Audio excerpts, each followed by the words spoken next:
Hello and welcome back to episode 13 of the One United podcast.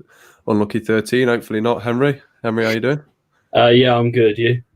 Yeah, I'm good. And we're joined this week by Haider. Now, Haider runs probably one of the busiest podcasts I've ever seen. There seems to be a new episode up every 5 hours from the obviously the Premier League trio. Haider, how you doing? I'm great, thank you, boys. Thanks for inviting me on, and it's a lovely day outside, so I'm in a good mood. Put it that way. Brilliant. Well, we'll move on to our first issue then. So obviously the news coming out yesterday is that we played a friendly behind closed doors, complete media blackout. I'm not sure how they managed to do it, but we a second string team lost 1-0 to Villa. I didn't personally watch the game. I don't know if any of you did, but just straight off the bat, Henry, what's your reaction to the result? Yeah, I watched the game when they televised it on MUTV, and just out of curiosity more than anything, and it's pretty painful.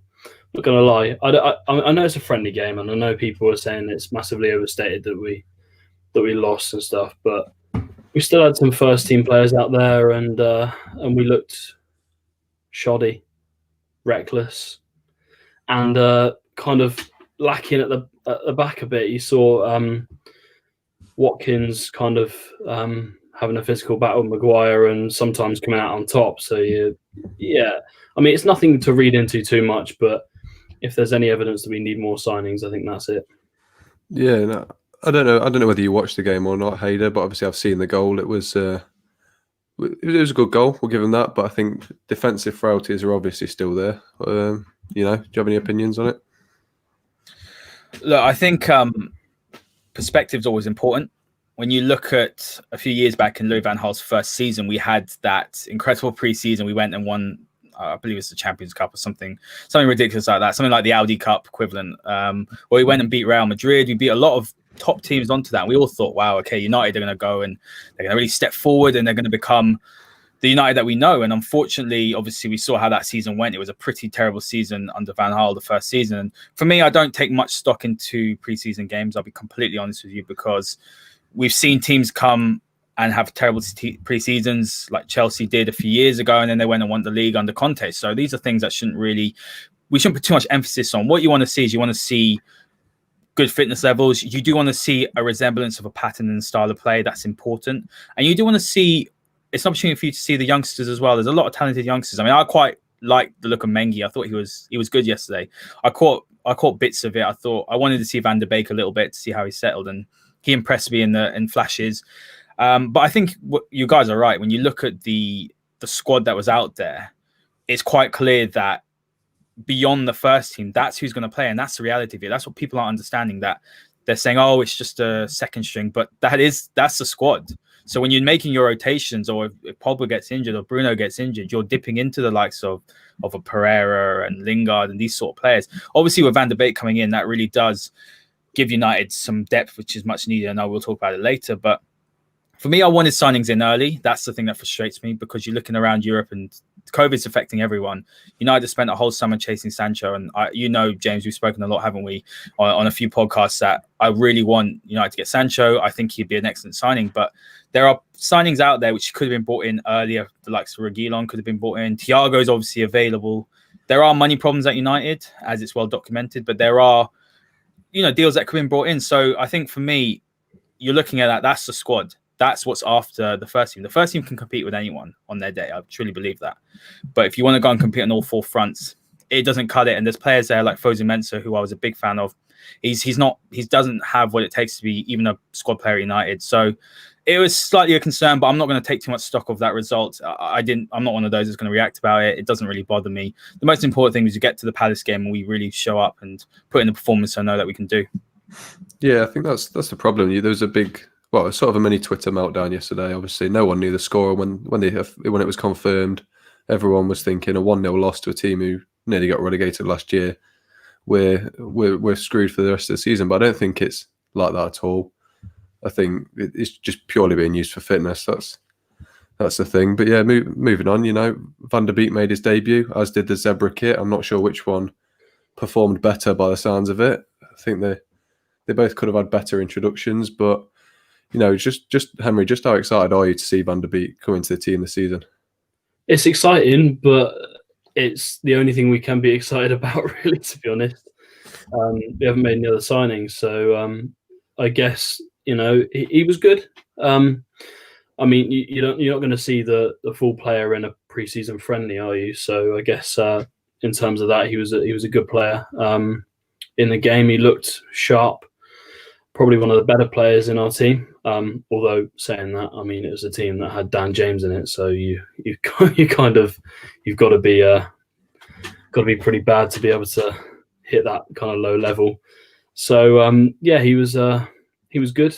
And on the kit, it is atrocious. It doesn't look any better on a player. It is awful. A 4-year-old kid could have stitched that together. It is atrocious. I think it could be completely wrong, but I've read it somewhere that United have sort of scrapped the nice looking kit, the design element of it, and they've gone more for the message of the kit. So they want something that will stand out and raise awareness to this Say No to Racism movement by putting the black and white stripes next to each other. It's a bold kit. It's going to cause a conversation. I think that's exactly what they want. Now, it could be wrong, but if it's for that message, I'll accept it. But yeah, it's definitely an eyesore. Haider, any chance of you buying this kit for Christmas? I don't think I've got the body to pull off something like that either, guys, to be honest with you. But no, look, at the end of the day, Man United is a global powerhouse. It's the biggest club in the world.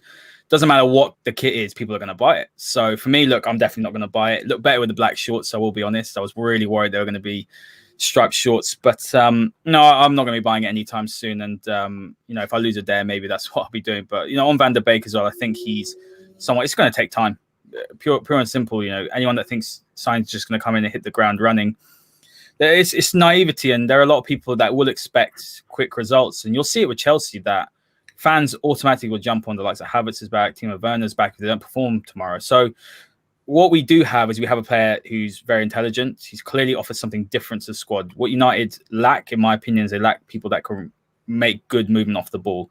There's a lot of players that want to have ball to feet, and I think that was one of the criticisms I had of Martial. I'm a massive Martial fan, but I had my doubts about him was that I'm not sure that he had the movement to be a top number 9. Well, now what you're seeing in the squad is that he's improved that, but now you've got Van der Beek who's got brilliant runs into the box. So it's giving United something different. So he had some really nice flashes. He's obviously a talented player, but it's not enough, is it? One signing like that isn't enough. United need more, and that's the problem. So I'm very excited to see him play. I think United have got some promising players. The midfield looks strong, but yeah, you're not going to see me in that kit ever. So sorry, guys. Just to sort of round off the friendly, we obviously mentioned earlier that there was a lot of youngsters that came in. I think the bench was made fully of academy products pretty much. Mengi came in and impressed. I think Galbraith came on as well. Now, obviously, you two watched it. Was there anyone who really stood out? Well, no. not really in terms of. I mean, Galbraith was good, but he's a McTominay kind of style player. He's very side to side, doesn't really kind of break the lines. That's not what he's there to do. So he was good at what he did, but he's not there to do a hell of a lot.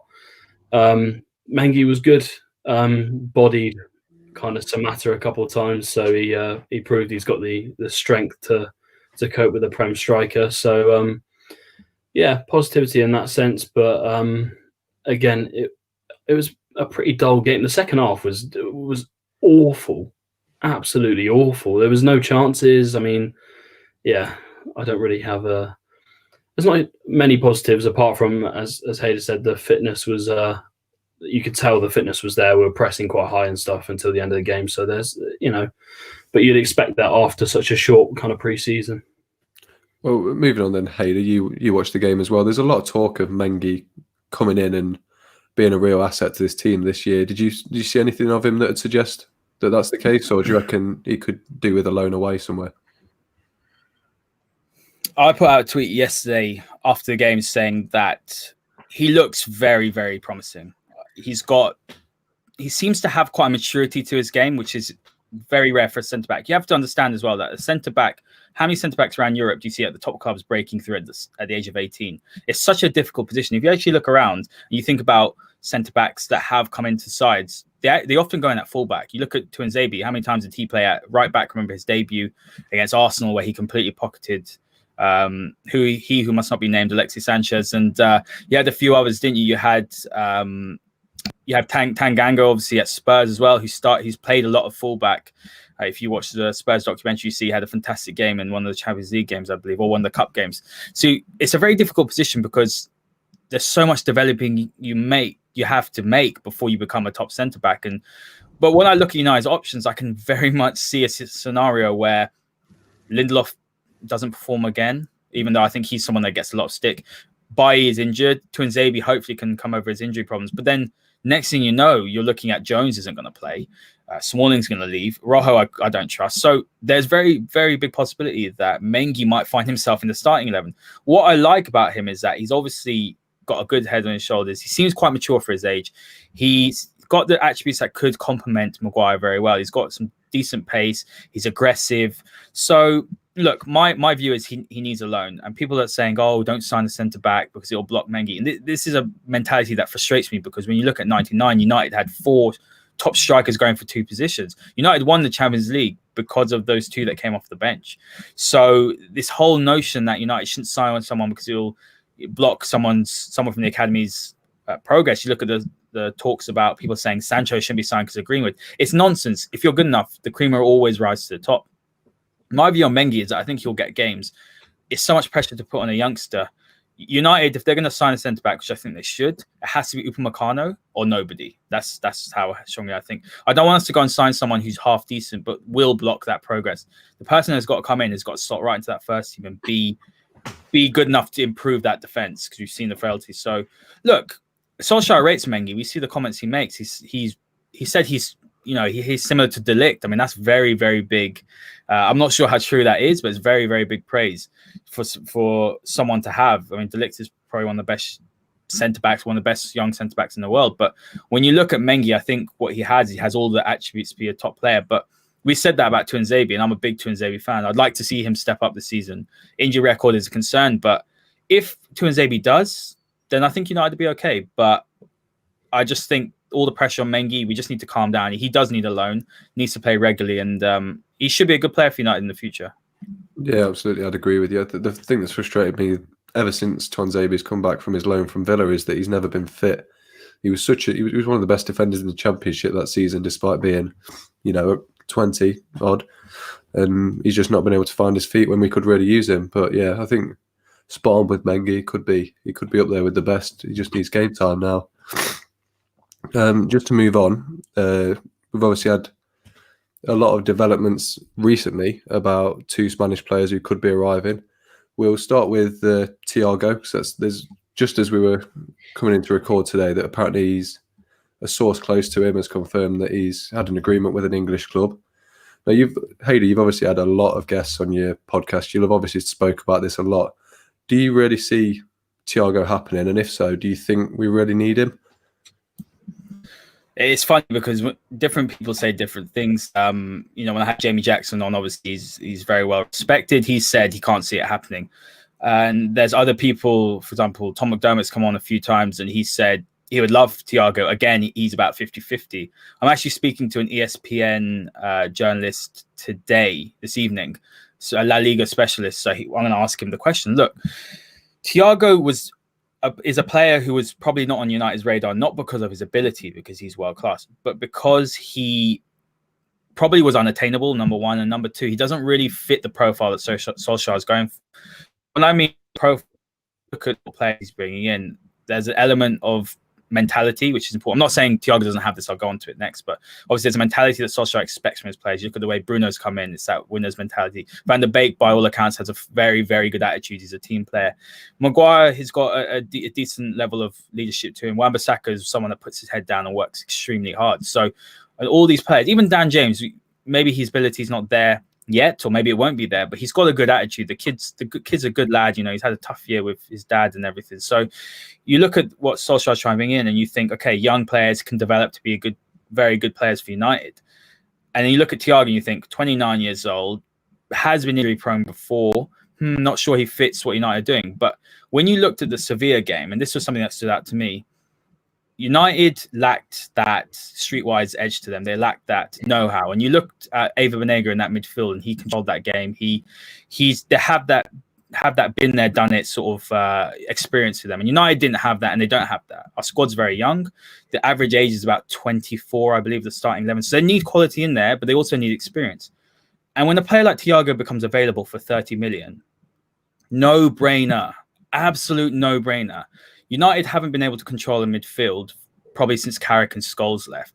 Someone that can dictate the play, someone that can pretty much just control the game against a big side. And when you look at when we play the big teams, often home and away, we play on the counter, and we're great at that. But United need to control the game more. They need to control the midfield. And Thiago is the player I've wanted since 2013-14 when we wanted him. He is probably one of the best midfielders in the world for me. He's the conductor for that Bayern Munich side. He's the one that controls the game for them. United have to buy him. I'm convinced United have to buy him, because looking at that squad, Matic is good, very good player, getting old. Then after that, it's Fred, McTominay. I don't think they're at the required level, and that drop down's too big. Thiago's wages are a problem. That's what's been said. But as you said, there are reports that there is an agreement on that area. So I think as time goes on, and this is what I said, and I'll find out today and tomorrow in my own podcast, this journalist will give much more of a insight into what's going on with him. But I think as the longer it goes on, the more chance United have. And the second thing as well is I spoke to a Liverpool writer yesterday, and he said he doesn't think Thiago is going to Liverpool. One, they can't afford him.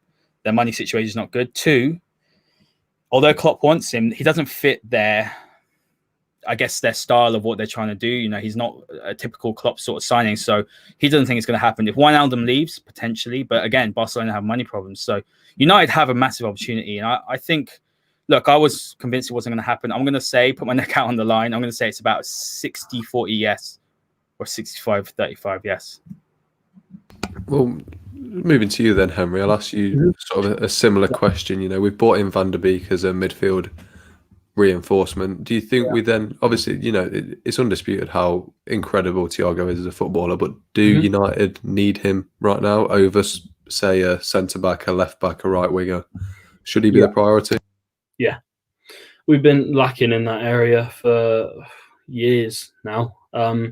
It's not more having someone who can kind of be a busybody and you know, Fred's energetic. That's all I can really give him, to be honest. He's not got the quality we expected. Same goes for McTominay. They're both workhorses. They'll put in a shift maybe against a lower league side, but they're not really to the level that we need at United. And if you're going to keep the ball like we're trying to do now, we're trying to keep more possession and break teams down because they sit back against us, because we're so notorious for being a counter-attacking side. You've got to have your Thiagos to kind of break down teams like that. And again, Matic is, you know, he's good at that, but he's a bit old now. 31, I think. So at that age, you're looking at someone who's not losing their legs, but they can't play like 50 games a season. So Thiago is especially for the 30 million euros they're talking about. If we can get him down a little bit, fair enough. But if you can't, he's someone who just won the Champions League. Why wouldn't you just pay the money for him? It makes sense for both parties. It makes sense for Bayern because they need, they don't want to let him go on a free, and it makes sense for United because you know, if he's in for the project, if he wants to kind of work hard and try and bring titles back to United, if he's interested in the project, not the money, then and why not? Why not? It makes sense for United because he's cheaper than most and you know, a better quality than most. Yeah, I think you. And sorry, James, can I just add something there too? Henry makes a good point. Obviously, there's a notion that we shouldn't be signing players that don't want to join United. We looked at that with Sanchez. We don't want another Sanchez. That's the sort of thing being thrown around. But look, United have an interesting project. What we can't offer is guaranteed titles and Champions League challenges. That's been completely honest. If you look at, unfortunately, our rivals, obviously across the city, and you look at our rivals, you know, Liverpool, we can't probably offer that element of guaranteed success. But what we can offer is an exciting project. You're looking at the players we have and the players that we could be signing. Let's say we bring in Sancho. So I think if United can find an agreement and Solskjaer believes that he is committed and he wants to join United, then it's definitely it's too smart, isn't it? We always say this about United. That transfer is too smart. A Van der Beek signing is too smart. Reguilon, too smart. Thiago, too smart. But these are sort of signings that will push United from challenging for top 4 to challenging for the title. I think what you both said is just absolutely spot on. I'd agree with him. You know, to get one of the best midfielders in the world for £30 million should be a no-brainer, but you've just got to question whether he's arriving for the right reasons. You know, he's at the best team in the world. I get he might want a new challenge, but really, are there any ulterior motives as to why he's leaving? Can they not afford to pay the ridiculous wages that he wants? Does he just want that final pay packet before he retires? Because he's getting on a bit, but you know, if you can ensure that he's joining for the right reasons and ensure that he wants to be a part of this project, and that he fits the sort of mold that Solskjaer wants, because like you said, it's not all about ability with Solskjaer. He looks for the person before the player, I think, and that if Thiago fits that, you've got to go in for him. But it just makes far too much sense. But I personally would, as much as important as he'd be, I wouldn't put him as a priority at all. You know, we've got a strong midfield. Of course, it'd be nice to have a world-class rotation option. In, you know, Van der Beek and Thiago probably wouldn't get into the same side, so you'd have one of them on the bench every week, and that'd be a nice problem to have. But I think you've got to look at other positions first. I think we've seen pretty clearly in the Villa game that the defence still isn't there. I get Lindelof's still got to come in, but is he really going to make that much of a difference? He's not. Maguire and Lindelof aren't going to win you a league as a partnership, I don't believe. You know, Sancho's the obvious one as well. But, you know, moving on to a left back, then there's been a lot of developments regarding Reguilon. Apparently, it's getting close. There's hold-ups with the sort of clauses that Madrid want to put in to the deal, a buyback or a first option. Now, I don't know about you personally, but if I was to say, if Madrid were to say, we'll give you 25, well, we'll let you have him for 25 million and we get first refusal on his next move, I think that's a no-brainer, because, you know, if you're in a position to sell him and you wanted to sell him on afterwards, what would be the harm in selling him back to Real Madrid? They're still going to have to pay as much as you want. They're just front of the queue for him. I might have got that completely wrong. I'll come to you first, Haider, but personally, I don't see that as a stumbling block at all. It depends what the clause is. I said the same thing on my podcast, that let's say even if the price was fixed at 30 million euros, let's just say, and it is low, but if Real Madrid are buying him back for that fee in 2-3 years' time, it means to me he's absolutely killed. He's done so well for us. He's been a great addition to the squad, and that's a benefit to United because they've got a player that's come in, performed at a fantastic level, and then obviously he's going back. From a business point of view, from a monetary point of view, from a commercial point of view, it probably isn't the most sensible deal if you're having a clause like that, because, you know, you've got to think about your asset, you've got to protect the asset, you want to make as much return on that asset. But look, when it comes to Reguilon, I think it's an absolute no-brainer because the price is low. If it's a first refusal, do it. Even if it's a buyback, do it. But what's holding up the deal, I believe, is that buyback clause. And United, look, Spanish teams do this a lot. They've done it with they did it with Hakimi. Obviously now he's left, but they've done it with a lot of players. Diaz is another one who went to Lyon, and it's just what Spanish teams do. And I just think that United, they're just too slow in the market. The efficiency is not there. The urgency is not there. And that's something that frustrates me. People say, oh, well, you know, come the end of the window, we could have Reguilon, we could have Van der Beek and Sancho. I said, great. I'll be delighted with that. But at the end of the day, why is it that every summer it's a song and dance? Why is it every summer that Solskjaer or whoever the manager is doesn't get their players in time, doesn't get to integrate them, doesn't give them the best opportunity? Like, look at Chelsea. I'm not saying all their signings are incredible, but not bringing players in to integrate them quickly, allowing the manager to give the best possible platform to push forward and challenge. So on Reguilon, I just think that it's a no-brainer. There's two left-backs out there. Tellez is another one. Obviously an upgrade on what we got. I thought Shaw was good yesterday. He was actually one of the players that did stand out for me. A player that's definitely surprised me and stepped up, but the cold hard facts are that he had 0 goals and 0 assists. United need more quality from that fullback, especially if Wan-Bissaka is more defensive. So for me, just get the deal done. I really like him from what I've seen.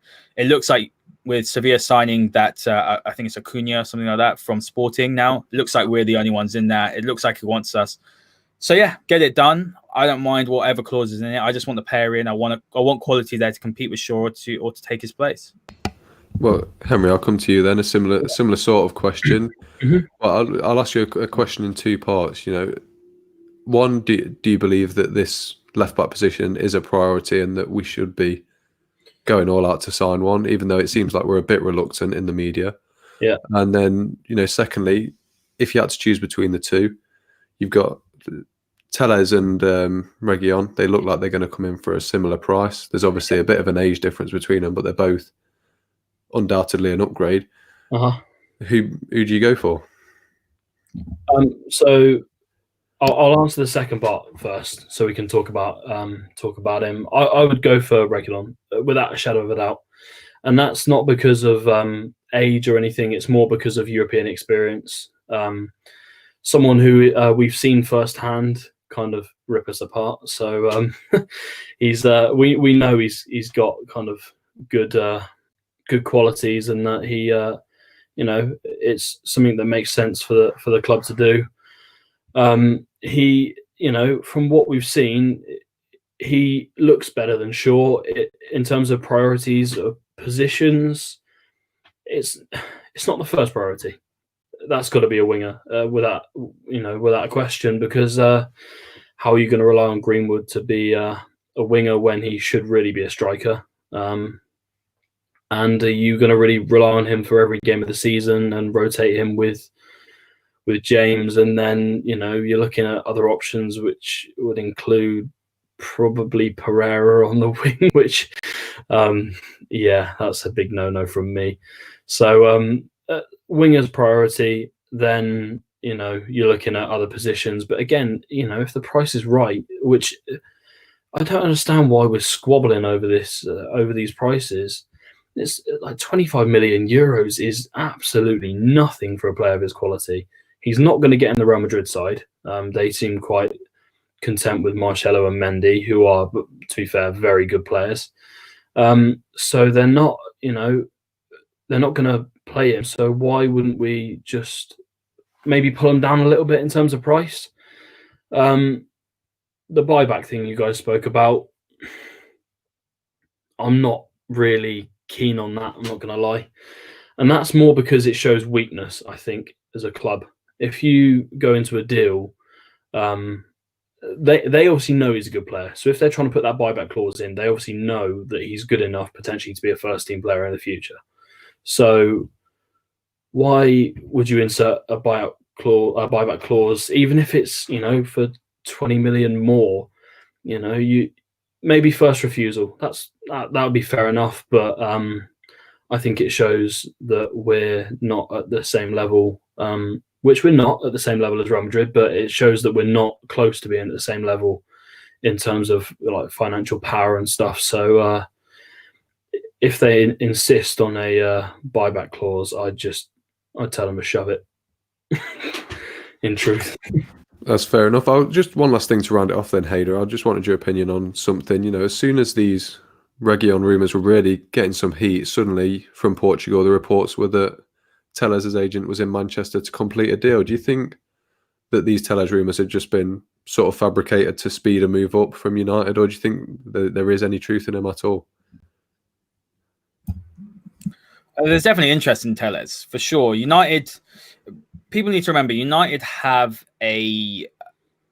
they'll have a list, right? So, for example, you look at Gabriel, he's just a quick example. Obviously, he was good yesterday, shaky start, scored a goal. United fans, I still think this, United probably should have taken a punt on him. He would have been the sort of left-sided centre-back. I thought, okay, yeah, United should go for him with the price, relatively low risk. But you'll have second or sixth. And when I look at the likes of Gabriel, and people complain why they didn't go for him, but United have targets they would rather acquire. There's no point buying a player, and even though they're low down on the list, and the manager doesn't really want them. Now, when I look at the left back position, I think Tellez is probably one of those that's either like a second or a third choice, which with some people will question because he's someone with fantastic numbers and a fantastic offensive output. You look at the amount of goals and assists he's produced, and he can take corners, he can take set pieces. He's very good at that. So, look, United are always the sort of club where if a player puts United's name in there, they get a pay increase. If a club does it, for example, there's two examples. Liverpool, when they were signing Benteke, Tim Sherwood said United were interested, and then Liverpool went and paid the 36 million or whatever ridiculous fee it was, and the deal got done. The second case of that was when Hoffenheim was selling Firmino. You remember it was either Firmino or Depay to United and vice versa, either Depay or Firmino to Liverpool. And that hurried up Liverpool and they signed Hoffenheim. Put United's name in anything, whether you're an agent or a player or a club, you'll get more money, you'll get the fee, or you can drive up the asking price. So I think there's interest in Tellez. I think there's interest in both. United, unfortunately, we might touch on later, but look, we probably will. But the money situation is not as positive as people think. Hence why I think with Sancho being number one, they're very wary of putting a lot of money towards other signings, if that makes sense, because Sancho has always been the number one signing. When you look at Reguilon, I think the fact is that United are actually the only club in for him now. So that is the reason for me why we're not completing it quickly, because if they want 30 million euros and no one else is in for him, not because of his ability, but because other people either have signed left back, so got priorities. United have every right, whether people agree with it or not, to say, well, I'm not paying that because no one else is in for him. So they will drive the price down.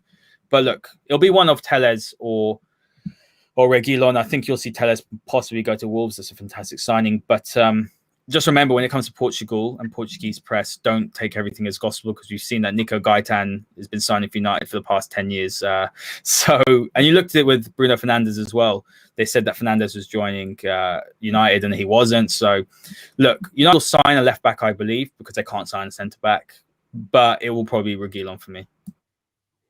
Well, moving on then, I think as well, with every other United fan, it was a shock to see how quickly the Van der Beek deal was done. And now we've sort of reverted back to that slow, steady negotiation process.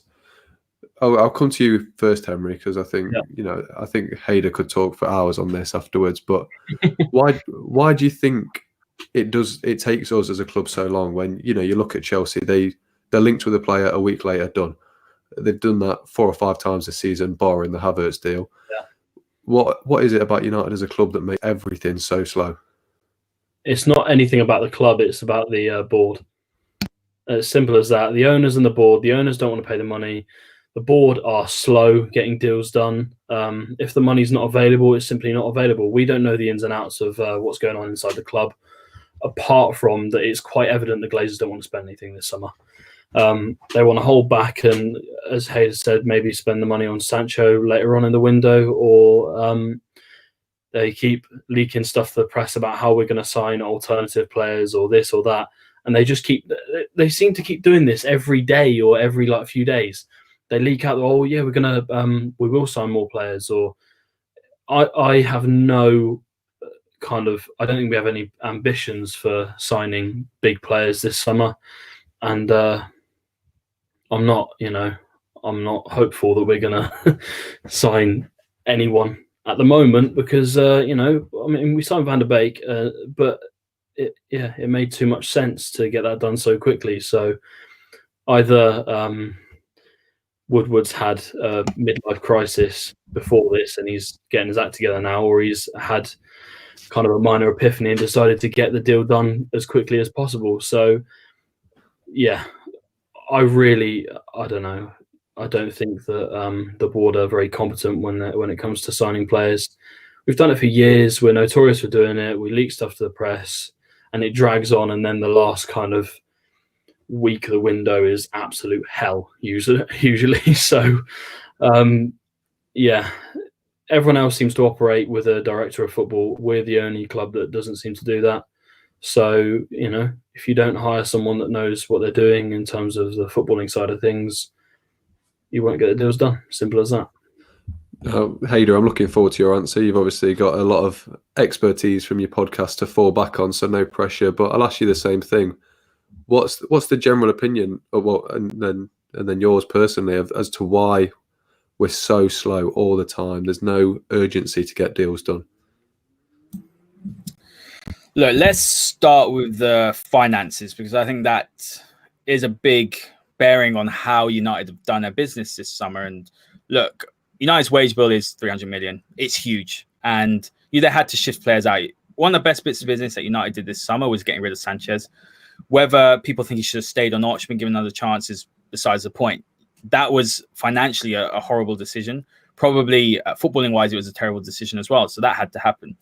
United's problem is that without fans as well, and their business model being different. So when I say that, you look at, for example, Roman Abramovich, apparently he sold one of his, if you speak to Kieran Maguire, the price of football, phenomenally what knowledgeable person when it comes to football finance. He said that Abramovich sold one of his companies for 1.5 billion and he can invest some of that into Chelsea. So you look at Chelsea as well, the business model is different from United's. We look at our revenue and it's phenomenal. It's one of the best in the world. But actually, when you look at the cold hard facts, United don't have that much money to spend. United, they pay for their fees in installments. But last summer, United spent a lot of money last summer. Harry Maguire, we paid 75 to 80 million up front. That's not good business, but that's the reality of it. That's a large chunk. Bruno Fernandes's money, a lot of people are saying, where's the money this summer? Well, that's also come out of the summer budget. And then you look at the Wan-Bissaka deal again, that was paid last summer, half of it, and this summer. So a lot of money has come out, but not enough money comes in. Looking at Lukaku, for example, we sold him. We just wanted to get him off the books, but that was obviously on favourable terms to Inter. United have an issue where they actually don't have enough money to put down, for example, on a Sancho. They can go and buy smaller players. But I think the problem with United is, let's forget about the money situation. It's the wrong people in the wrong positions, as Henry said. So when you're looking at the best clubs around Europe and the way they buy their players, so you look at Liverpool, unfortunately, our two rivals, Man City and Leicester, are two of the best when it comes to utilizing the data analytics that their data analytics teams provide to buy players. So I believe I was talking to a Liverpool fan yesterday, and he said to me that I can't remember who the person is, but he works at Liverpool and he doesn't watch a player play at all. He just bases it on the analytics and the data. Now, look, that's a silly way to do it, because I think you should watch a player before you buy them. Otherwise, it's another Bebe to United situation. But United essentially are 4 or 5 years behind in that. So you look at all the money they spent. How many players from the last 7 years can you say been a success? You could argue that what Solskjaer has done in the past 2 years in terms of players being brought in are probably United's best ones they've brought in. United don't have a director of football. I think that, for me, that's a huge problem, and that's where it stems from, because the director of football doesn't just bridge the gap between the board and the sort of footballing side of it, but the director of football also implements a strategy at the club. He, from top to bottom, they help to set the style of play, and this is a problem that United consider themselves to be, and we are one of the biggest clubs in the world commercially, and we were obviously footballing wise, but looking at it footballing wise, we're a mess, to be honest. You're seeing the academy now bringing in some great youngsters, and in 2 or 3 years' time, 4 years' time, we'll see the fruition. But the academy is neglected for a long time. The style of play from the top to the bottom should be the same. We've had 4 managers come in with different styles. You have a look at David Moyes, defensive sort of style of play. Van Gaal, possession-based. Mourinho, again, counter-attacking, lower block, different profile of players. So we've got a mix of players. Unfortunately, United spent badly, and now with the lack of money coming in as well in terms of match day revenue, United don't have that much money to spend. So what we're seeing is deals being dragged out, trying to get the best price. But the problem again is who's in charge. And I'm not saying that Woodward picks the players or chooses who to sign, because that is a complete misconception. Ed Woodward is a problem, but people need to remember he isn't the one that chooses if a player is good or bad. Solskjaer has, as Jamie Jackson said, full reign on who he chooses to buy. But the problem again is, you look up, Joel Glazer is the one that micromanages, so he's signing off when he sees value. Now, what's his metric of value? Is his value the same as myself and you two? No, we look at a footballing output of a player. He probably looks at the commercial value of a player, and that's where it's wrong for United. Look at Bayern Munich; they've got footballing men in footballing positions. Look at Chelsea as well. I mean, Marina Granovskaya is one of the best in the business. Efficient. She's very good negotiator. Chelsea get their players at very reasonable prices. But remember, Petr Cech has come in, and Chelsea's signings are looking better. What United have at the moment is they have a transfer committee, and that's working. If you look at actually the players we brought in, Bruno has identified Wan-Bissaka, although you've obviously seen the reports that United had 90 odd or 400 odd players, I think, and they whittled it down to 5 and decided Wan-Bissaka was the right back for them, whatever that means. But you look at United's recent purchases, they're really well done. But the problem is, again, is that it's this constant, it's almost an arrogance from United that, oh, we're Man United, we can come in and bully teams, we can get them to lower the price. But that doesn't work anymore. The likes of, Newcastle, West Ham, these sort of teams have financial might. United can't do that anymore. So I think what it stems down to is the fact that a director of football isn't involved, and that's not anywhere nearer to being resolved. But also the ambitions of the ownership, and I would say Edward as well, do not match the fans. The fans want to win, but the Glazers, if they think that between fourth and first is 30 million return, they're not going to go and sanction a 250 million pound summer because the return's only 30. These are businessmen. So look, until they go, United are going to struggle, but to even win a title. But you've got a manager now for the first time in God knows how long, 7 years, where actually there's a bit of progress, there's a direction, there's a sort of player he wants to buy. It could really be positive. And the frustrating thing is they haven't backed him this summer. They might still do it. They might surprise us, but it's not good enough, is it? It's not good enough that we're sitting here and we've got one player through the door. We're playing Palace next week. And that's my frustration. I can't argue with anything you said there. You just sort of blown us both away, really. But I think we'll move. I can't add anything to that. You've just got it spot on. So we'll move on to the next thing then, which is obviously Smalling finally looks like he's on his way out. I think that's been one of the more drawn out things over summer. It raises the question, he was classed as Deadwood. I think there's a lot more players who are more fitting of that title, but he definitely fits there. But there's been a suggestion that we need to sell to buy this year. Smalling's going to help that, but with the way our wages and everything have been structured over the years, realistically, how do we sell players like Phil Jones or Jesse Lingard or Andreas Pereira? Because the teams that can afford to pay the wages that they think they deserve, they're not good enough for them. They wouldn't get in these teams. And the teams that match their ability can't match their financial demands. So I'll come to you, Henry. Realistically, how do we get players like Phil Jones, Andreas Pereira, players of this caliber off the books, realistically? I think there's a difference in kind of realistic and ambition, really, with these players. You've got to lower the asking price for starters. I mean, Phil Jones, I don't know. I think he's played like 14 games in 2 years or something. It's maybe even less than that. It's pretty shocking, to be honest. So yeah, he's not going to go anywhere other than a mid-table to lower Premier League side.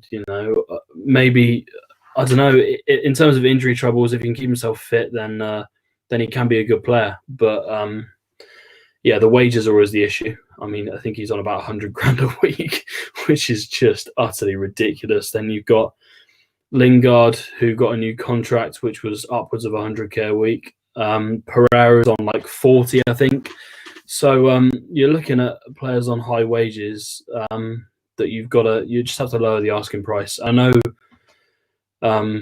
they could do what they want, to be honest. These players, they could say, no, I don't want to be sold, and I'd rather sit on the bench or sit at home and earn my money. But the players that you'll find out that are really respected are the ones that will understand that they have to leave, and that the price will be lower. But it's the wages that we need to get rid of, not necessarily. If we get rid of Pereira on a free, I wouldn't care. He's not a player that's worth very much. I mean, what a club's going to look at? Are we going to have to go into a boardroom and play him the tape of the Southampton goal every 30 seconds? Because that's all he's done at United. So yeah, it's a worry, and it goes back to the whole situation with the board being reckless in the last few years. Signing Pereira to a new deal was insanity. Lingard at the time made a little bit more sense because he performed well in the World Cup, and he performed well under Mourinho, which it seems to be kind of a whole like Dele Alli situation where we've seen on the Spurs All or Nothing, where he performed to a high level. That seems to be Dele Alli is I'm not going to say he's a Lingard because he's a lot better, but in terms of what Mourinho did, they're similar players. So he performed well, and he still got it in him, but he's had a rough couple of years. But it's the wages, and you've got to flog them at a lower price. It's simple as that, and you can't be asking for 20 million for Pereira and 15 for Jones because you just won't get the money. No, Haider, I'll come to you in a second. I just wanted to put a point across to you and see your thoughts on it. Now, you see Chelsea have got this innate ability to shift Deadwood for a very good price. Now, they got upwards of 50 million for Oscar from a Chinese club who, you know, Chelsea weren't going to, he wasn't Chelsea's first choice attacking midfielder anymore. They got, you know, almost 60 million for Diego Costa at the age of 29 when they had Alvaro Morata coming in through the door to replace him already.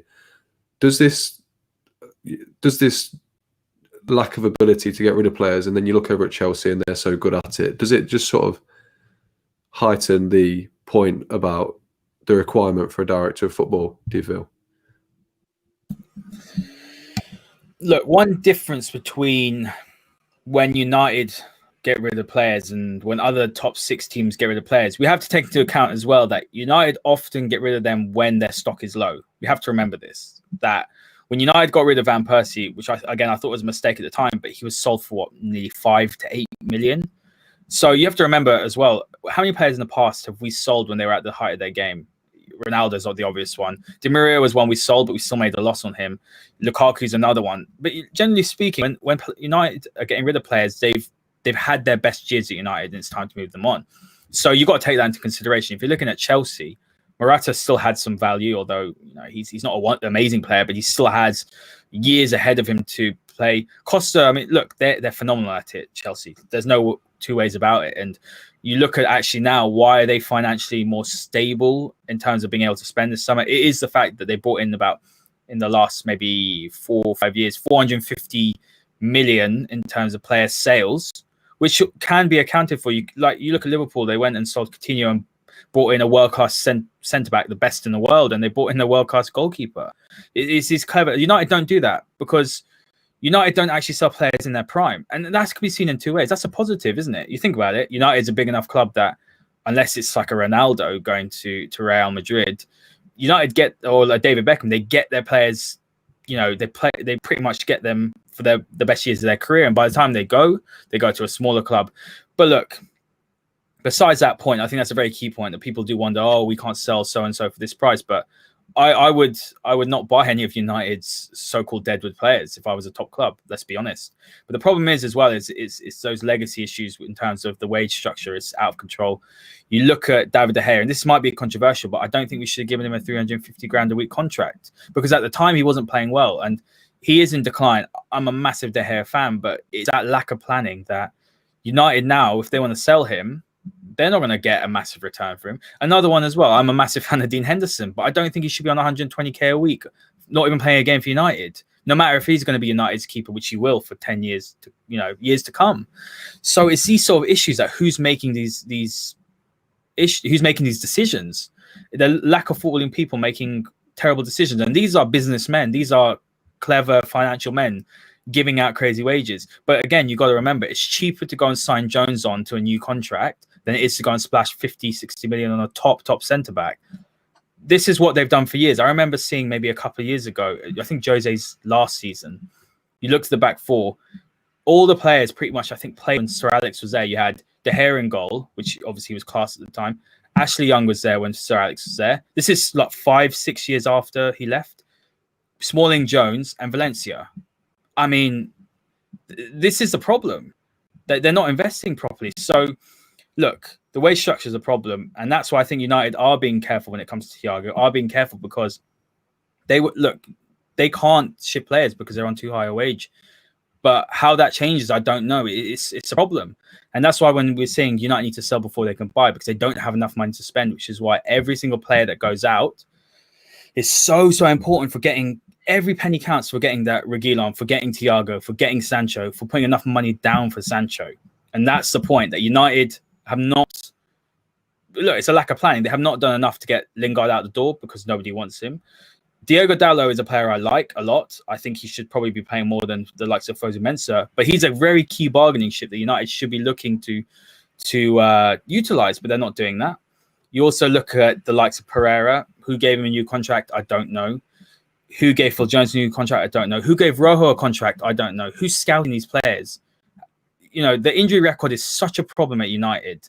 But this is a point that buying these players without a proper plan in place, without a director of football who's saying, no, United play. How do United play? Attacking football, fast wingers, goal scoring strikers. They play with creativity. You implement youth as well. You integrate them along with some stars. That's the United way.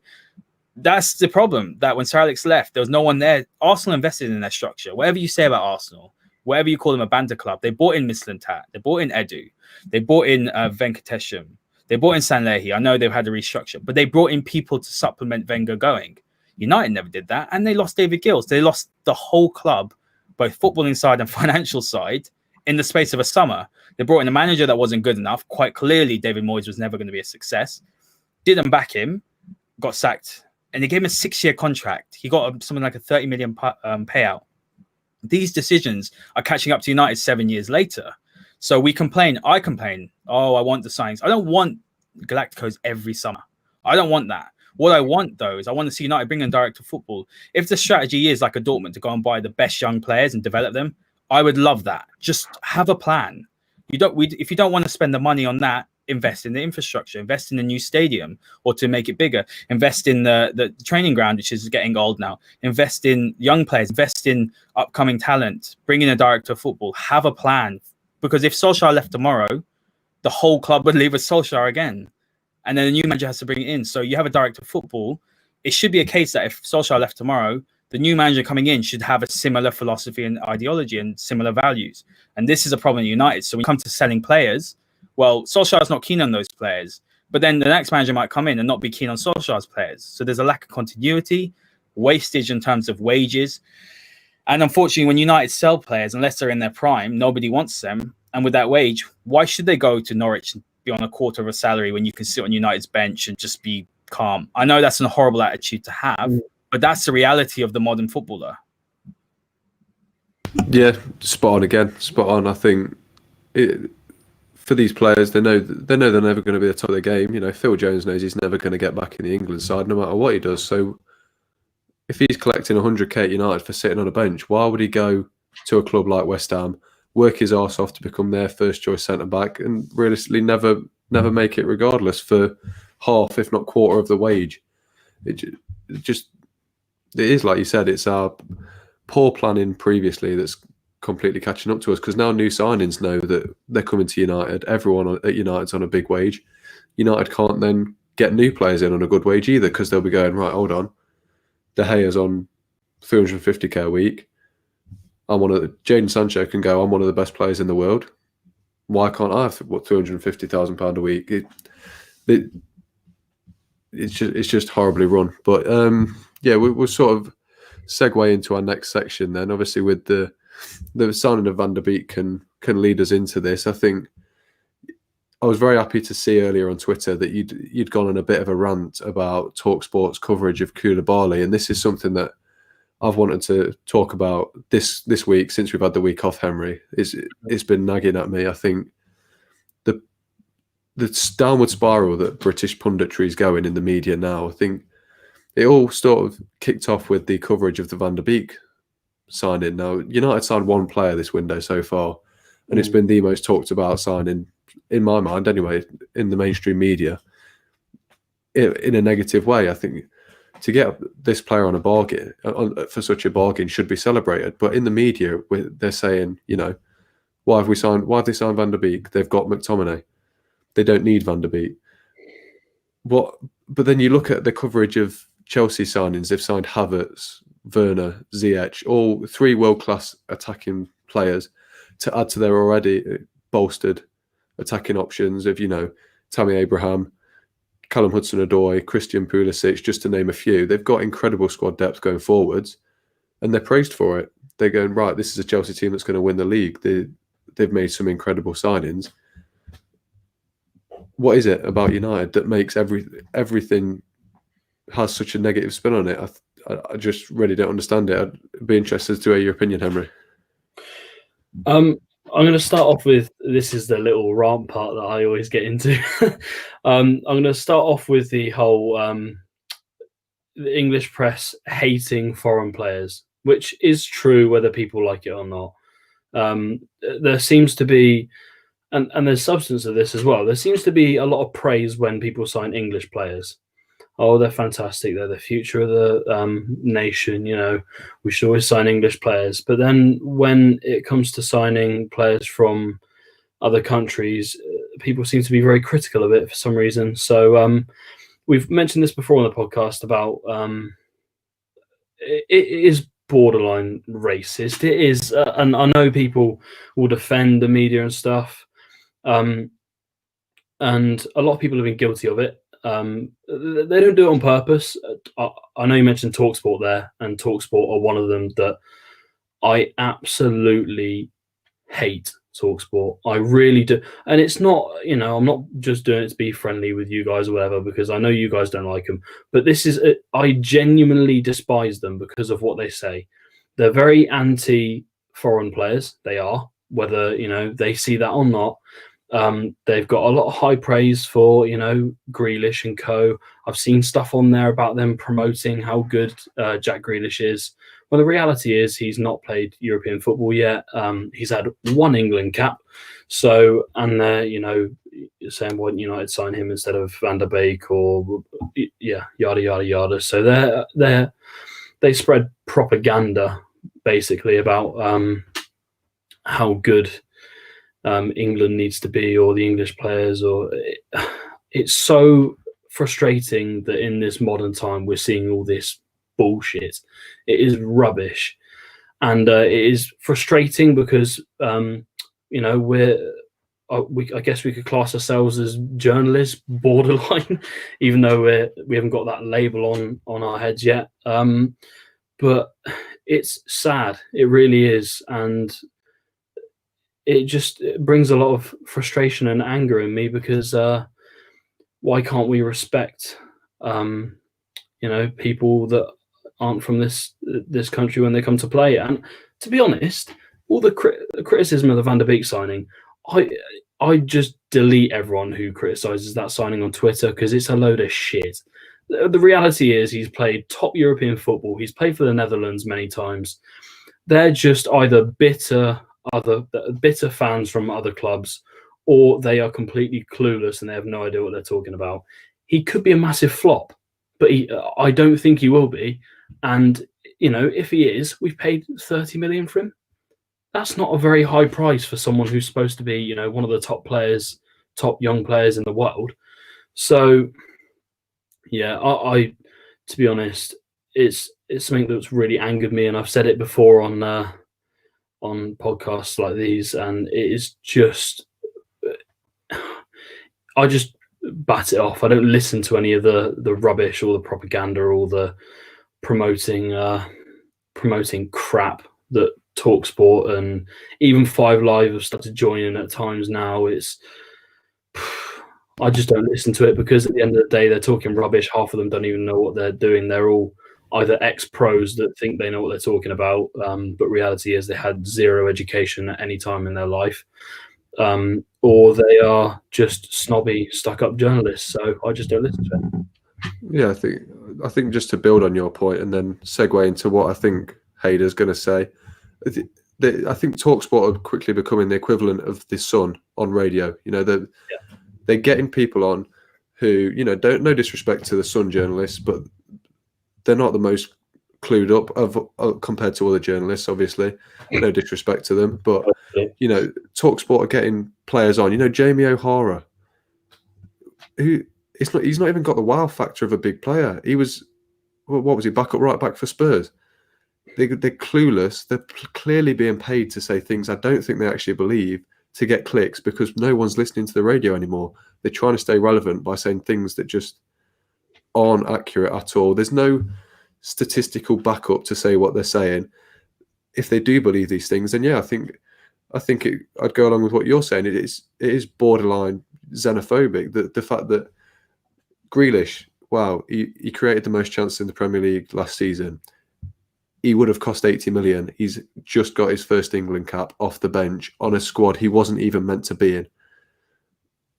He didn't even get called up to the squad. He was in to replace Rashford because he got injured. How there's no statistical evidence to back up the fact that Grealish would have been a better signing than Van der Beek. Yet that's all you saw when it was announced. And yeah, I genuinely think it's because he's English. And just to go on to your rant that you had, Haider, I'll let you speak about it. You know, there's just a clear disrespect to foreign players, and it's just inexplicable how privileged these pundits are to think that we're still. It's like we're back in 1966. You know, we've got all the best players in the world apparently are all English, according to these lot. But Haider, you know, your rant earlier was about Koulibaly. Do you want to just explain that? Yeah, absolutely. I agree with everything you both said. Look, people might not like this, but it's a societal problem. I like to think about things that maybe a little bit more deeply. It could be absolute rubbish and bollocks, but and you guys can freely say it and people can say it on Twitter. But I think that football should be an enjoyment factor, right? It should be the purest part of society. Back in the day when back in the day when working class people used to work their asses off all week just so they could watch their beloved team, whether it was United or whether it was Liverpool, anyone. It was an escapism, especially after the war, an escapism from all the atrocities and everything that happened. And even today, for all of us, football is a release. Football is happiness. Football is a time to escape the troubles of life and a time to escape the hardships of life and just enjoy, whether it's 2 hours a day of your favorite team, to enjoy and to just connect with people over the love of the beautiful game. But unfortunately, football isn't, mutually exclusive of what's going on in society and going on in life. And unfortunately, what you're seeing is football is a reflection of society. You look at the racism that is in football. And I don't like to talk about this a lot on my own podcast, because maybe I should, I don't know, but I don't like to, because I just think that I want football to stay that it's beautiful, pure self. But you look at it now, the money and the corruption and the deceit that's in the game, it's ruined it for a lot of fans. You speak to a lot of older fans. If I speak to my dad and my granddad, and they look at football now, it's unrecognizable. And the problem is that you look at football Twitter, and that's my biggest gripe, that you say something negative, people do it for retweets, people do it for clout. And this is exactly what people are doing on TalkSport. They know that if they say something negative, it will get way more views, because people like me, maybe I'll fall for it, but I don't care. I'll go and retweet and I'll rant about it. Then the next person will do it. And next thing you know, the more negative thing that's said, the more retweets, the more clicks, the more, it's clickbait. It's a clickbait. And this is the problem with society nowadays, is that football is a reflection of society. There's lack of patience, there's lack of analysis, there's lack of research done. People make outrageous comments because they want to get more coverage and more clout. I've always said on my own podcast, I will never go down that route. I will research my work. I will work hard. Does that mean I get thousands and thousands of less views? Fine. But at least I'm getting people who are like-minded people and good people on the who are listening, and good people on the podcast who are guests. Unfortunately, what you're seeing is that, especially in the UK, and I don't know whether it's the same around Europe, but I haven't noticed it, because I have a few, big journalists that follow me, and they have the same issue with the Premier League and with the British pundits, that they seem to that they can't look beyond their own nose. Like, there is so much talent around Europe. And quite frankly, the Premier League is an embarrassment for me, because they've got deeper pockets than anyone around Europe. And yet they can't even build squads and teams to compete year in, year out, in the Champions League. There's so much talent especially the French League. 2 teams French League got into the semi-final. And the disrespect, the Farmers League. For me, the Farmers League is the Premier League right now, if I'm being honest. Look at their performance in the Champions League. The year before was a fluke, but since the late sort of 2000s, as in 2010, how many teams have actually won the Champions League? Or how many teams have gone far, British teams, in the European Cup? They haven't. And that's the point, that you have someone who comes on and they have no knowledge, no research. They don't even bother to switch on the TV or speak to anyone who watches the Italian League, the Dutch League, the German League. And then, you know what? They'll big up their own players. Because why? Because their passport is a British one. Like, we're all British here. We're all English here, born here, etc. Even myself, obviously, my granddad was an immigrant, but I'm proud to be British, and I love being British. But at the end of the day, it appalls me that there's not enough recognition to foreign leagues. There's not enough recognition to foreign players. When I look at Koulibaly, anyone that has that opinion, especially someone like Martin Keown, whatever you think of him, ex-Arsenal, whatever, was a very good centre-back in his day. You'd think you'd know a good centre-back. Koulibaly has a 91.5% pass average last season. He made only, I believe, 4 mistakes, I think. Four mistakes, in the season. I mean, that's a great return for a very good defender. And the fact is, you know what? If it was John Stones, they would not be saying it. And that's the problem for me. And unfortunately, and this is a problem as well, people have to remember that when Ferguson was there, what did he used to United? What did he say? He said that, yeah, it's us against them. Even against the national team, Fergie did it. And we're starting to realize now we've lost that aura, obviously, a little bit. Now Sir Alex is gone. We've lost that, I think, arrogance as well. We still have fans that are deluded, but we've lost that arrogance because we're not what we were. We need to look after each other. We need to stop fighting as a fan base. We need to stop putting tweets out for clout. We need to stop this Ollie, love United, hate Glazers, love United, hate Ollie. I'm starting to see. We need to stop it because our fan base is divided. It has been for years. Because you know why? Rival fans are after us. The press are after us. And the problem is that it's that whole, all but United. Remember the ABUs? I don't know if you guys remember back in the day. That's what Fergie called them, the all but Uniteds, all the press. And the problem is now that they feel like if I talk negatively about United, I'm going to get more clicks. Now, I look at it on a positive spin. It frustrated me this morning because I watch a lot of Italian football. I try and watch as much football as possible. I try and get a broader view. I try and consume as much different football as possible because you know what, guys? The Premier League isn't the be-all and end-all. It's the most exciting league in the world. It's the most marketed league, but it's not the best league. By no way is it the best league. But United obviously are riding a few people up. They're making good signings. They look like they're on the right path. And that's a sign to me that we are making progress. So that is a positive. Yeah, I think there's a couple of points of yours that I'd want to build on as well. I completely agree with what you said. Obviously, going back to we're not at the standard that we think we are. You look at this Champions League, for example, this season, Liverpool won the league by a landslide. They probably could have done it invincible if they wouldn't have won the league so early. Well, maybe not invincible, but they could have broke so many more records if they hadn't have just slacked off after they won it. There was no team anywhere near them. And they got knocked out of the Champions League by a team who, at the time, were 6th in the Spanish league. They got knocked out by two goal cushion as well. That's not just, they were unlucky. No, they got well beaten. There's a couple of there's probably in that 90 minutes, Liverpool looked like they'd go through. Extra time, Atletico Madrid obviously deserved to go through. All the other teams, Man City bottled it again. Surprise, surprise. Spurs nowhere to be seen. Was it Chelsea, the other team? I can't even remember. That's how poorly they did this year. By Bayern, didn't they? Yeah, absolutely demolished by Bayern. We're not where we think we are. I think it does, like you said, it links into societal problems. Probably in a closer circle, the whole of the British media doesn't help this superiority complex that we've got. You look at we're heading backwards. You look at racism reports in the grounds; they're on the up. How can they possibly it begs belief that they're on the way up, considering what state the country was in 20 years ago with racial prejudice. Surely we should be going the other way, but no, we're on the up.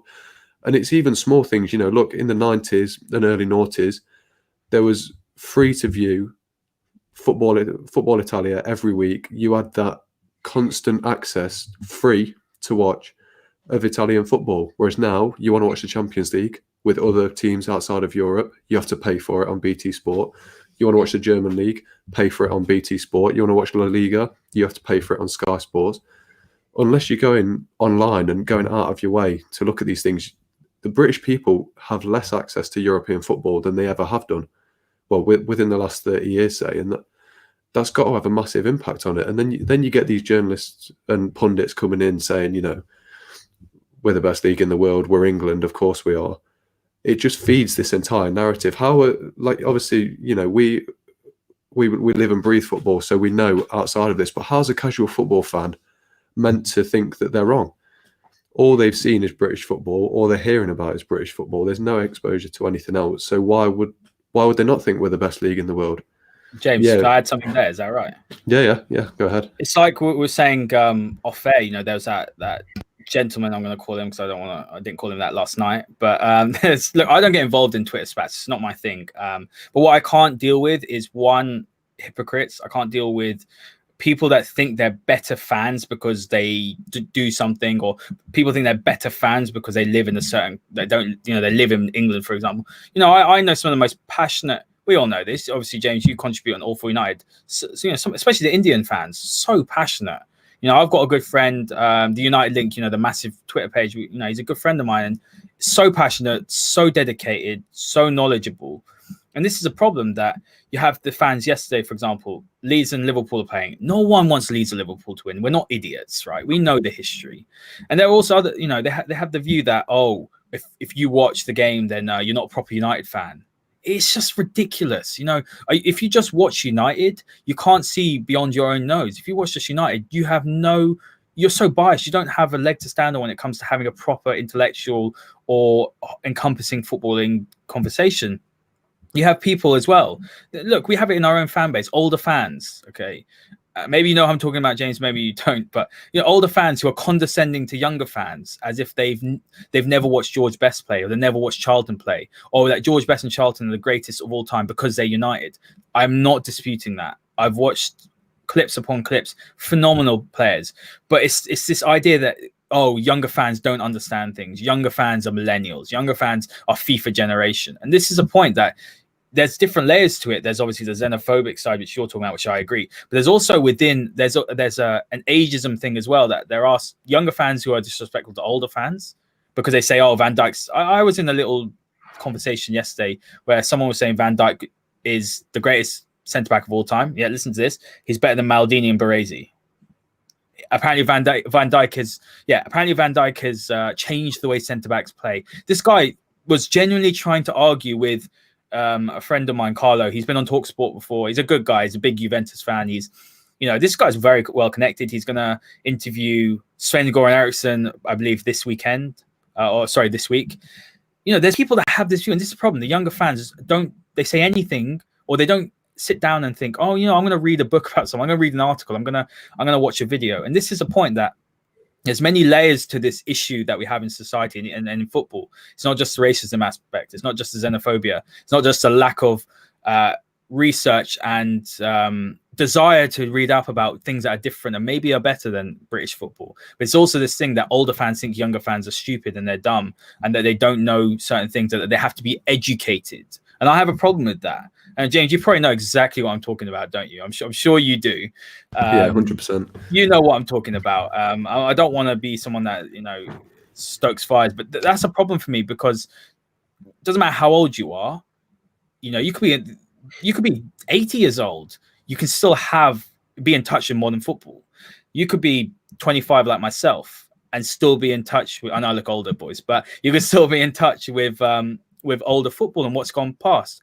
So this is a point that people need to sit back and remember. And I'm one of the biggest people at this. I can get it wrong. Maybe what I'm saying right now is complete rubbish and someone thinks it's wrong. But what I will always do is sit down and be like, right, I'm going to read this person's article. He's a United fan. But then I'm also going to go and bring a Liverpool guy on and talk to him and see, maybe United aren't doing it right. Maybe, as horrible as it is to sound, Liverpool are doing things better, because they are right now. It's about learning as much as possible and then forming your opinion. And if you do that and you surround yourself with like-minded people, you're going to go very far in life, and you'll also be someone who's much more enjoyable to talk to, because that's what it's about, isn't it? It's about connecting with people and, ensuring that you're always well-researched, you're not rude in your opinions, and having good debates. Yeah, I think, Henry, we've been talking for a long time, so I'll come to you if you've got anything to add after. I just wanted to add one more thing. The Twitter generation I think it's very clearly impacted the mainstream media as well. The fact that now everyone can give an opinion. They don't have to earn the right to give an opinion. Anyone can say anything they like. And that respected opinion of the old days is just sort of disappeared now, because everyone feels entitled to have one. And I think that's crossed over to the pundits.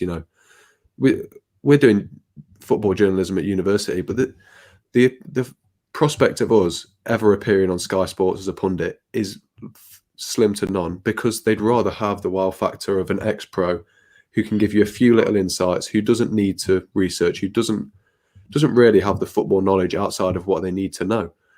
and it's just so easy for a player retires, as you know, Jamie O'Hara has proved it perfectly. The most unremarkable players can retire, offer their services, and people snap them up because they've got that wow factor. But it's just it's all playing into this, you know, limiting people's opinions. Yeah, I think you keep on with these British ex-pros. It's even Graham Souness. He's well travelled. He's won the league with Galatasaray as manager, and yet he can't even look past the end of his nose at Pogba, who is playing in a league that he watches every week. You keep these people on TV, you're just dumbing down the nation. You're raising an entire generation of football fans who believe it's 1966 again. You know, England are going to win the world. There's people who think England are going to win Euro 2022, not Euro 2020. Sorry, that's next year, and then the World Cup. It's not going to happen. Realistically, we were lucky to get to the 2018 World Cup, but the amount of positive PR these players are getting that they don't deserve. White players, sorry, let me add that. You know, Rashford and Sterling and now Greenwood are all getting negative press. I can't possibly imagine why, but it's just raising an entire generation of people who will think England are the best in the world and who are in for a rude awakening when they find out. Henry, I'll pass to you because I understand we've both been ranting for a long time. That's all right. Don't worry. I'm going to make it, well, not a claim. I'm going to say something very bold now.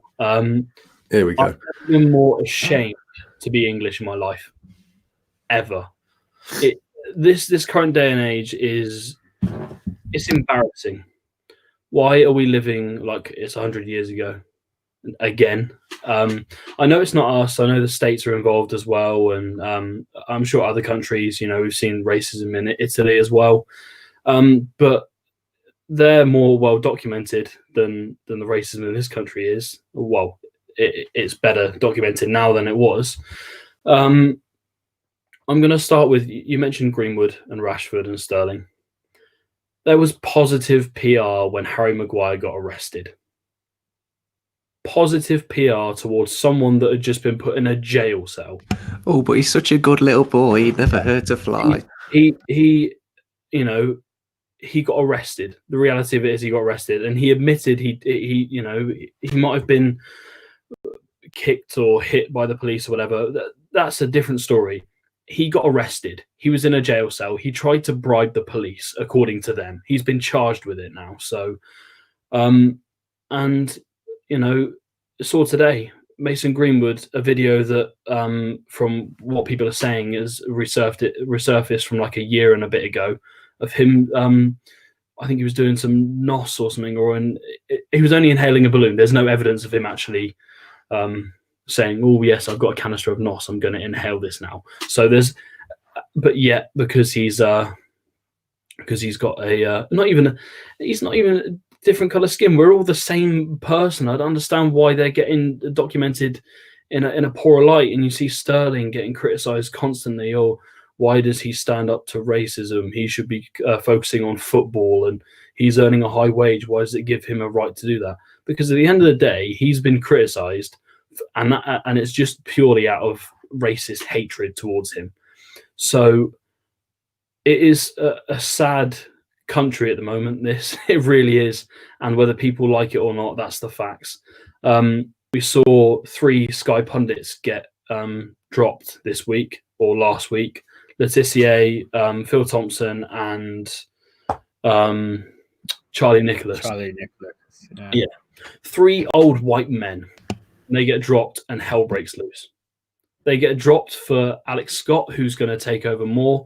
To be honest, she's one of the most knowledgeable people on Sky. She's a very, very bright woman. She knows what she's talking about. She's been at the top of the women's game for a long time. And Micah Richards has been fantastic. He's been he's brought a laugh to Sky, which has all been so serious and boring and go over the same topics every week. So I'm glad they've. These guys haven't done anything wrong, to be fair. The 3 that have been dropped, it's just they want to bring in a new kind of generation of pundits. They are old white men, old white rich men, actually. So dropping them seems to be. I saw some of the comments on Facebook and on Twitter, and people think that racism is okay, and then they get likes for it. I don't know whether they're doing it just as a stunt to get some credit, or whether they genuinely hate other races. I don't know what it is, but as many people have said, we are all English at the end of the day. Why is it such a problem for people to have different color skin? Oh, God, it is terrible. And some of the comments, I wanted to wash my eyes out with bleach after looking at some of them, because it was just shameful. And as I've just said, I am ashamed to be English, and almost ashamed to be doing journalism, because we get put in the same bracket as these lot. These lot are racist old white mugs. That's what they are. I don't care about Barry, who's 50 and has a EDL flag in the back of his profile picture. I don't care about his opinion. So why should we always listen to these people? I think just one last thing as well that confused me about this Sky sacking. As much as I agree with it, these people are very mildly entertaining. Their football knowledge is obviously there because they work in football, but it's not where it should be. And yet Sky have made the decision to keep on Paul Merson. This guy, I'm convinced he's there so that people can laugh at him rather than with him, because he's completely clueless. This guy's an Arsenal legend. He's gone on record on live TV and called their captain Al Boomerang. Yeah. Oh my in front of. Well, the funny thing is, guys, I've met him before. I met him not long ago in December. Was it December? No, it was March, just before lockdown. So I used to work at a tech startup, and we had a gala dinner, and he was one of the special sort of keynote speaker guests. Loveliest guy ever. It makes me think: is he just doing it again? Yeah. Is he just doing it because I'm not going to say he's racist. I don't think he's racist. I think it'd be difficult to go far saying accusing someone of being racist. I'm someone obviously of color. I've had very bad racial abuse at school, and it's important you guys talk about it. I'm happy, but it's tough to. We should be careful who we label. But I honestly think that a lot of people, and I think this is also a Sky problem, that they do tell or do say, say this or say that. This will get more clicks, and to say something like that. I mean, as in a boomerang and things like that. It's people get my name wrong. Yeah, my name's Haider, but people get that wrong, and it's the lack of, I suppose, awareness and thought that where even if someone's a different kind, they got a different name. Even getting someone's name right, it has an impact. People not getting your name right. And what I will say is the people that are like one of the best pundits out there is Danny Higginbotham. He is phenomenal. He is honestly, he wasn't a massive player, although he played for United. He's someone that's not put on the pedestal because he didn't play. He played at Stoke, didn't play at United for years and years. He came through the academy, but one of the most well-researched, no frills, incredible analysis, and just seems like a really great guy. But he doesn't have millions and millions of followers, and he's not someone that gets as much airtime as a Charlie Nicholas who just knows nothing. So, yeah, I completely agree with Henry here. And the sad thing is when you see this.